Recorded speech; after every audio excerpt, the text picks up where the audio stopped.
You will not believe what just went down in the courtroom today. In a twist straight out of a reality TV fever dream, the unthinkable has happened. Chrissy Lampkin, longtime partner of hip-hop mogul Jim Jones, just dropped a confession that rocked the entire courtroom to its core. With cameras flashing and jaws dropping, Chrissy publicly admitted to having an affair, and not just any affair. We're talking about a secret relationship that's been going on under Jim's nose. For over a year, eyewitnesses say Jim stood frozen as Chrissy broke down in tears, her voice trembling while she spilled the truth in front of a stunned judge, legal teams, and, yes, a full gallery of media. Seconds later, Jim bolted from his seat, covering his face, trying to escape the spotlight, but not before the cameras caught his terror-streaked expression. And let me tell you, fans are absolutely shocked. This was supposed to be the couple that beat the odds. What could have pushed Chrissy to confess now? Who was the mystery lover? And will Jim ever forgive her? Or is this the final chapter in their roller coaster love story? Keep watching, it's about to get explosive. The courtroom was suffocating. With silence, Chrissy stood at the center, her hands clenched together, her eyes darting nervously toward Jim, who sat across the room stiff as a statue. Everyone could feel the tension thick in the air like it could be cut with a knife. It was supposed to be a standard legal hearing about a business disagreement involving the couple's joint investments. But what no one expected was for Chrissy to completely hijack the moment with a confession that left everyone, especially Jim, completely blindsided. "I have something to say," Chrissy whispered, barely audible at first. The judge raised an eyebrow, glancing at her attorneys, who looked just as confused as the rest of the room. Chrissy took a shaky breath, then louder this time said, "I need to come clean. I've been lying to everyone, to Jim, to myself." The room gasped in unison. Whispers spread like wildfire. Jim leaned forward, his eyebrows tightening, trying to make sense of what he was hearing. His mother, who had come for support, clutched her pearls and stared wide-eyed at Chrissy. Chrissy's voice cracked as she continued, "I've been seeing someone else. It wasn't planned, it wasn't supposed to happen, but it did, and it's been going on for over a year." Jim's mouth fell open, his entire body jerking back in disbelief as though he'd been slapped. The courtroom erupted, reporters scrambled to take notes, some whispering into their recorders with wide eyes. Fans outside the building screamed when the news trickled out through the doors. It was chaos. Jim looked around, completely shell-shocked. "What the hell are you saying right now, Chrissy?" he said, his voice breaking, raw with disbelief and pain. "Are you telling me in here, in front of everyone?" Chrissy wiped a tear from her cheek, nodding slowly. "I had to, Jim. I couldn't live with the lie anymore. Not after everything we've been through. I thought maybe if I told the truth here with no cameras, no glam, maybe you'd understand." But the irony was heavy because despite Chrissy's intentions, there were cameras, hidden lenses, live bloggers, dozens of ears and eyes hanging onto every word. Jim stood up, his chair crashing behind him as he stepped away from the table, breathing heavily, chest rising and falling like he'd just run a marathon. He looked betrayed, destroyed. "Who is it?" he demanded. "You owe me that." Chrissy froze. For a moment, she seemed to consider lying, maybe to protect the person, maybe to protect herself. But then she looked at Jim, really looked, hand, sighed. "Someone close. Someone you know. Someone we both trusted." Jim's hand went to his mouth. He staggered back a step. Nah. Chrissy, don't do this to me. Not like this. Please tell me it ain't who I'm thinking." But she didn't answer. Instead, Chrissy looked down, unable to meet his eyes. Jim stared at her, blinking rapidly as if trying to wake up from a nightmare. And then, he walked out. Cameras outside the courthouse caught the exact moment Jim burst through the doors, pushing past reporters, tears in his eyes, fists clenched, mumbling something under his breath. Fans were left in shock. Some cried with him, others screamed his name, asking if it was true. But Jim said nothing. He just kept walking. Inside, Chrissy stood still. The judge called for a brief recess, but Chrissy didn't move. She just stood there as if frozen in time. And that's when her best friend Tasha stormed into the courtroom, her phone buzzing with a breaking news notification. "Chrissy," Tasha hissed, rushing to her side. "What the hell did you just do?" Chrissy looked at her, eyes glassy. "I told the truth." "Girl, you didn't just tell the truth," Tasha snapped. "You blew up your whole life. Do you know what Jim's gonna do? What his mom's gonna say? She never liked you to begin with, and now you just gave her ammo for life." But Chrissy didn't respond. Her heart was pounding. Her mind was flashing back to every moment she spent hiding the affair. Every time she told Jim she was going to a girls' night or claimed she was working late. All lies, all of it. And the worst part, the man she had the affair with was still in the building. He was watching everything unfold from the back corner of the courtroom, trying to stay out of sight. But Chrissy knew he was there. She could feel his eyes on her, and in that moment, guilt consumed her. Outside, chaos reigned. Fans were divided, some furious at Chrissy for breaking Jim's heart, others claiming they saw this coming because of how rocky their relationship had been over the years. Social media exploded. Hashtags like hashtag Chrissy cheated and hashtag pray for Jim began trending within minutes. Video clips of Jim's reaction went viral on TikTok and Instagram. Meanwhile, inside Jim's black SUV, the rapper sat slumped in the back seat. Silent, his longtime bodyguard, Tone, looked at him through the rearview mirror, unsure of what to say. "You good?" Tone finally asked. Jim didn't answer for a long time. Then, finally, he whispered, "It was my cousin, wasn't it?" Tone didn't respond, but the silence was deafening. Jim leaned his head back, closing his eyes, trying to hold back the tears. His cousin, Marcus, had been like a brother to him. They grew up together, shared bunk beds as kids, stood by each other through poverty, fame, scandals, and now, if what Jim feared was true, Marcus had been sleeping with the love of his life behind his back. Back in the courtroom, Chrissy pulled Tasha aside. "You need to find him," Chrissy said, her voice shaky. "Find who?" Tasha asked, even though she already knew Marcus. Chrissy whispered, "Tell him he can't leave. We need to talk. If this is gonna come out, I need to control the narrative." Tasha blinked. "Girl, this ain't a press release. This is your life falling apart." "Then let it fall apart honestly," Chrissy replied, "because if it all burns down, I want it to be real." "No more lies," Tasha sighed, then stormed out to look for Marcus. But she wasn't the only one searching. Outside the courthouse, paparazzi were already speculating. Fans had begun piecing things together. Old photos of Chrissy and Marcus at private events resurfaced online. One particularly damning video showed the two of them laughing and whispering at a red carpet event while Jim stood a few feet away, completely unaware. "It was in front of us the whole time," one fan posted. "We just didn't want to see it. Jim deserves better," another wrote. "Chrissy did him dirty." As the media frenzy grew, tensions reached a boiling point inside the courthouse. Chrissy, exhausted and numb, sat in a corner room while her lawyer tried to do damage control. But there was no controlling this. The truth was out. Jim had walked out, and somewhere in the shadows, Marcus was deciding whether he would run or face the music, and just as Chrissy closed her eyes, trying to gather her strength for what was coming next, the door creaked open. "I shouldn't have come," a voice said softly. Chrissy looked up. It was Marcus. Chrissy froze, her lips parted, but no words came out. Marcus stood in the doorway, dressed in black, his eyes shadowed with guilt and hesitation. He didn't step into the room right away. He just stood there, looking at her like he barely recognized the woman in front of him.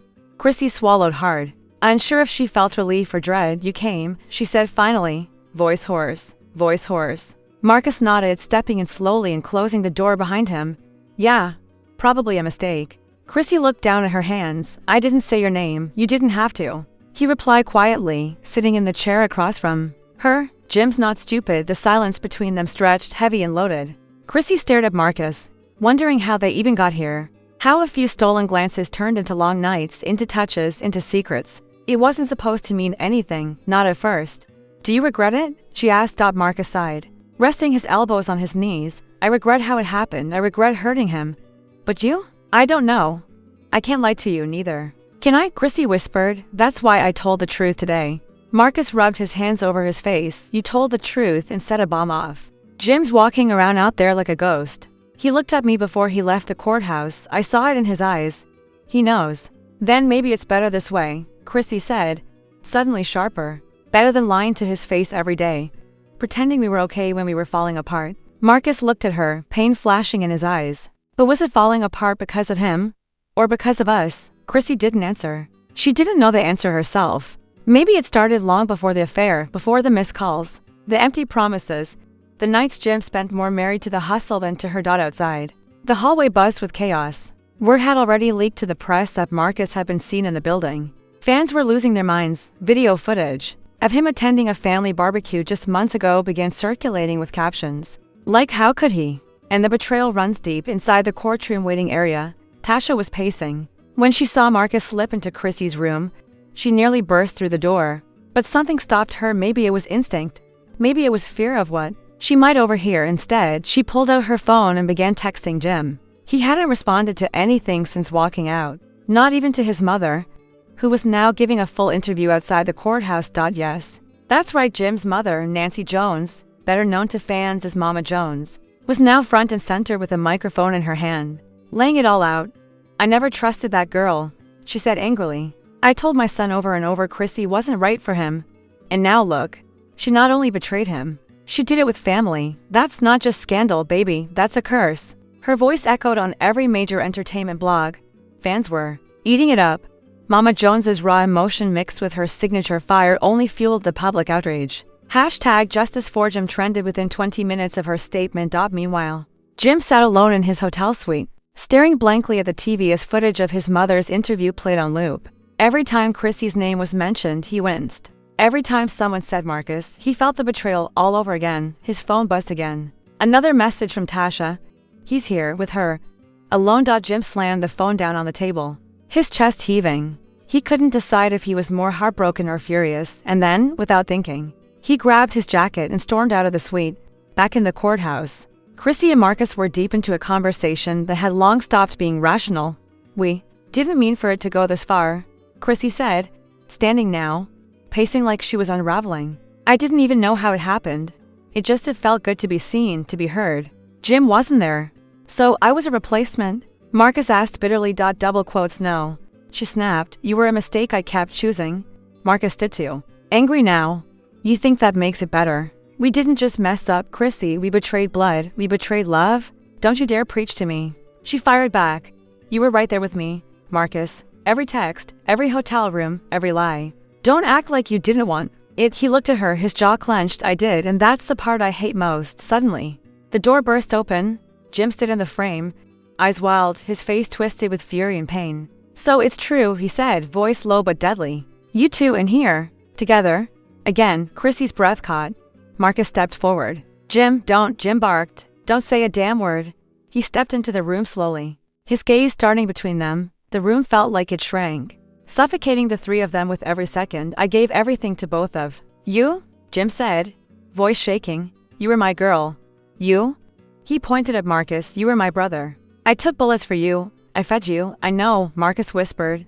"And I'll never forgive myself." "Don't bother," Jim snapped, "because I'll never forgive you either." Chrissy stepped between them, panicking. "Jim, please, this wasn't about hurting you." "Then what the hell was it about, Chrissy?" he roared. "What was it about?" "Boredom, loneliness, revenge." "What excuse makes this okay?" She was crying now. "I didn't want to hurt you." But Jim just laughed, a cold, broken sound. "You didn't want to hurt me. And yet here we are, with the world watching, with my mother on TV, fans dragging my name, and Yalta looking like a damn soap opera." There was a long pause. No one knew what to say. The damage was done. Finally, Jim turned to leave. But before he could reach the door, Marcus spoke. "It wasn't just her fault. It was mine too." Jim turned slowly. "You're damn right it was." Then he left. Chrissy collapsed onto the chair, sobbing. Marcus didn't move. He couldn't. The weight of what they had done, what they had destroyed, was too much. Outside the room, Tasha was crying too. She had recorded everything, every word. The footage was already uploading to the cloud, not because she wanted to destroy Chrissy, but because she knew the world was going to find out eventually. The video spread like wildfire. Within minutes of Tasha's upload, clips of Jim's confrontation with Chrissy and Marcus hit every social platform. Twitter exploded. Instagram reels lit up. Celebrities even began weighing in, posting cryptic messages and emojis, some in support of Jim, others subtly hinting that Chrissy's actions have been a long time coming. Betrayal from blood hurts the most. One artist posted, "Never trust what smiles in your face too much." Another tweeted, which fans instantly linked to Marcus. In the hotel room, where Jim now sat alone again, his phone buzzed nonstop with calls, texts, tags, and voice messages. Everyone wanted to talk. His label, his friends, even past cast members from Love and Hip Hop. But Jim ignored them all. He sat at the edge of the bed, watching the viral clip play over and over again, each replay cutting deeper. He zoomed in on Chrissy's face, the way she looked at Marcus. Not with fear, not with shame, with something close to sadness. And maybe something even worse. Love. Jim slammed the phone on the floor, shattering it. Meanwhile, across town, Chrissy had gone into hiding. After the confrontation, she slipped out of the courthouse through a side exit. Paparazzi didn't catch her, but drones did. Overhead footage showed her being driven away in a black Escalade, head down, trying to shield herself. She wasn't ready to face the world, not yet. Tasha was blowing up her phone. "You need to call me," Tasha said in her 6th voicemail. "You can't just disappear. You started this. People are going crazy." Jim's breaking down, Marcus isn't answering, everyone thinks you've run away. Chrissy didn't respond. Instead, she curled up on the couch of her friend's high-rise apartment and stared blankly at the skyline. Tears streamed silently down her cheeks. She knew what the world saw: a homewrecker, a liar, a traitor. But what they didn't see was how lost she felt, how empty. How much she had been screaming inside for years while smiling in public, playing the role of ride or die. And now, everyone hated her. Across the city, Marcus sat alone in his apartment, blinds shut, phone off. He hadn't slept, couldn't eat. All he could think about was Jim's face, the rage, the heartbreak, and worst of all, the silence. There had been no punches thrown, no screaming match, just cold, final rejection. He picked up an old photo album from the coffee table, snapshots from their childhood. Him and Jim on bikes, them at summer camp, Thanksgiving dinners with Mama Jones yelling in the background. So many memories now poisoned. A knock on the door made him jump. He walked slowly to answer it, unsure who he was ready to see. It was Jim. Marcus froze.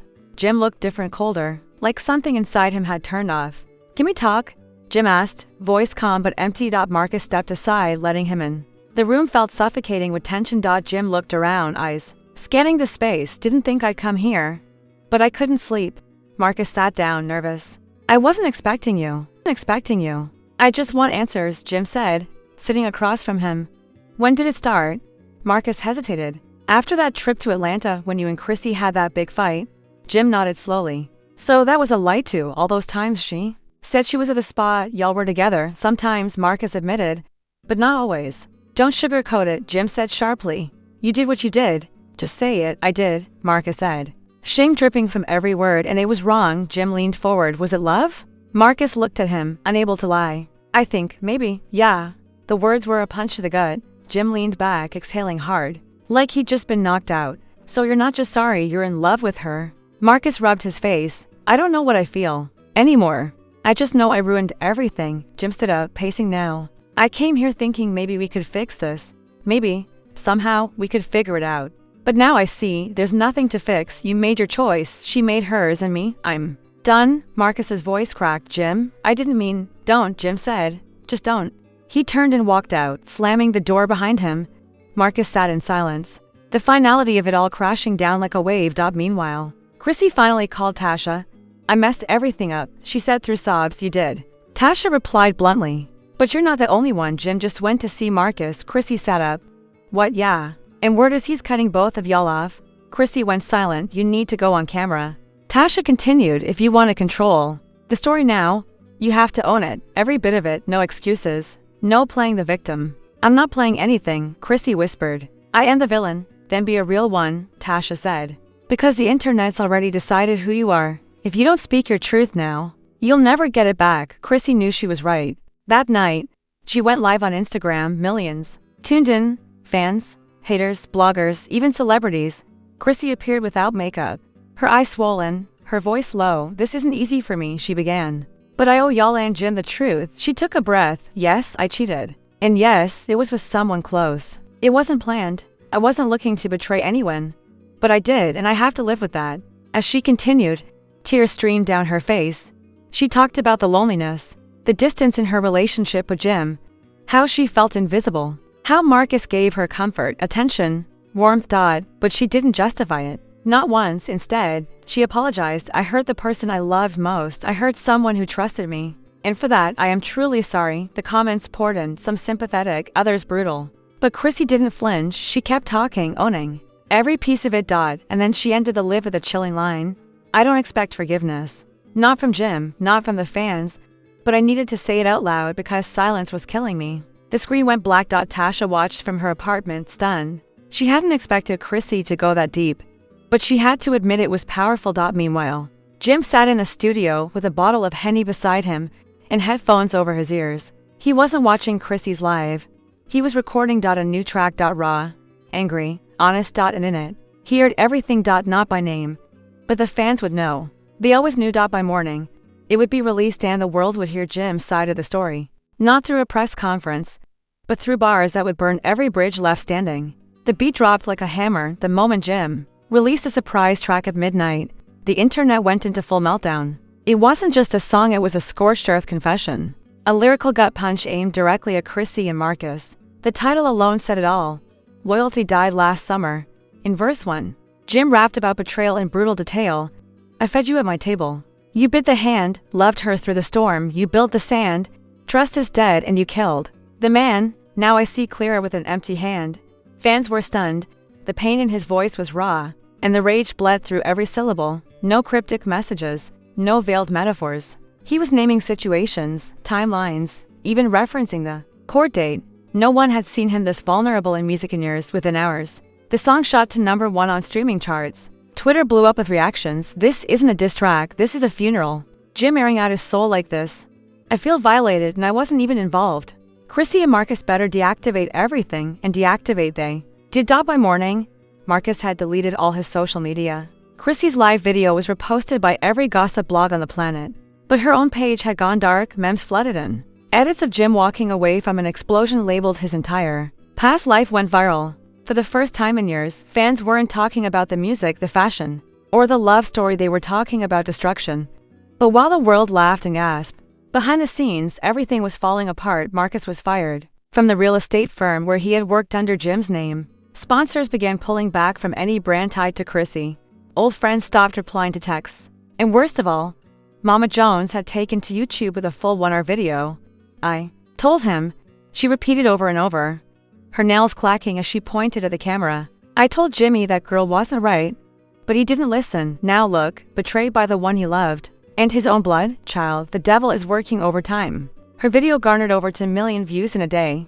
Fans praised her honesty. Even those who had called her too much in the past now admitted she saw it coming. Meanwhile, Chrissy had retreated to Miami, staying with a mutual friend no one knew about. She sat in silence most days, watching the damage ripple out across the country. Her name was mud. Brand deals gone, reality TV calls canceled. She was officially blacklisted. Tasha called her every day, but Chrissy rarely answered. She was slipping into something deeper, something darker. Guilt turned to shame. Shame turned to self-loathing, and at the center of it all was a question that haunted her most. Did she love Marcus, or did she just love the attention? One night, she finally picked up when Tasha called. I don't think I'm coming back, Chrissy said. What do you mean? Tasha asked. I mean to New York, to my life. It's gone. You made a mistake, Tasha said gently. A bad one. But that doesn't mean you have to disappear. No one wants me around, Tasha. Jim won't speak to me. His fans won't. My head on a stick. And Marcus? He texted me that he's leaving town. Said he's done. Tasha went quiet. Maybe that's what you need, she said finally. Maybe this isn't punishment. Maybe it's the break you needed. But Chrissy didn't reply. She just stared at the ceiling. Back in New York, Jim was rising from the ashes. The song had brought him more attention than he'd seen in years. Interviews flooded in, streaming deals. Even Netflix producers reached out about a potential documentary. But Jim wasn't celebrating. He was working. In the studio, on stage, everywhere. Grinding like a man possessed. His pain had become his fuel, and his silence had become power. But not everyone was convinced he was okay. His mother noticed it first. How he barely slept. How he snapped at anyone who brought up Chrissy. How he started canceling appearances without explanation. Boy, you holding it in too tight. She told him. You gotta let it out before it eats you.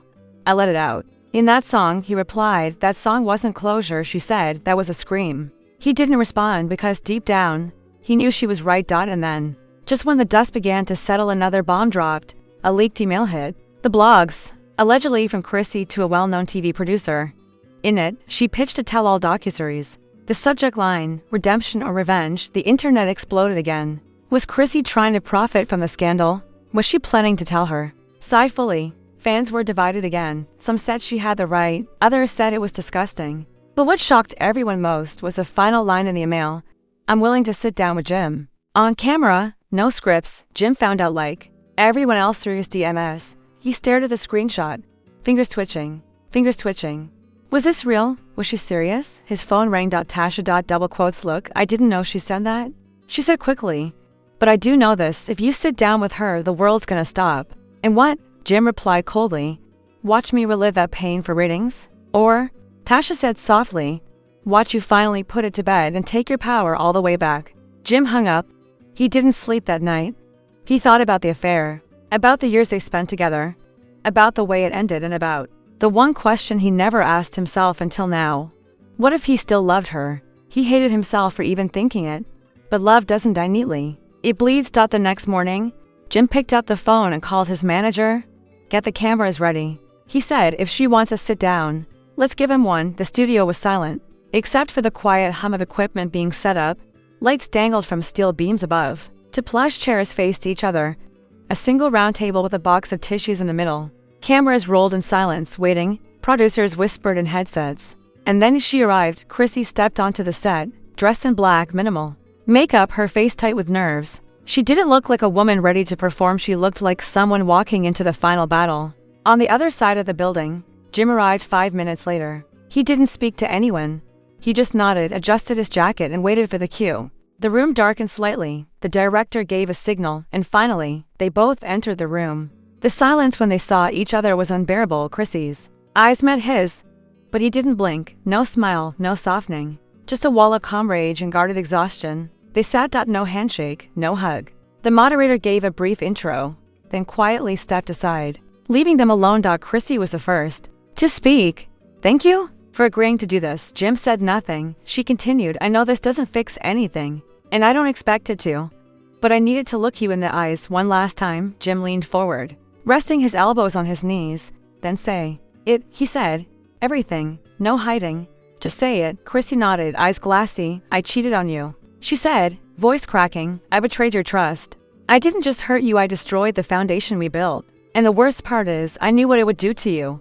And I did it anyway." Jim clenched his jaw. "Why?" he asked. "Was I not enough? Did I do something that made you need to run to him?" "No," she said quickly.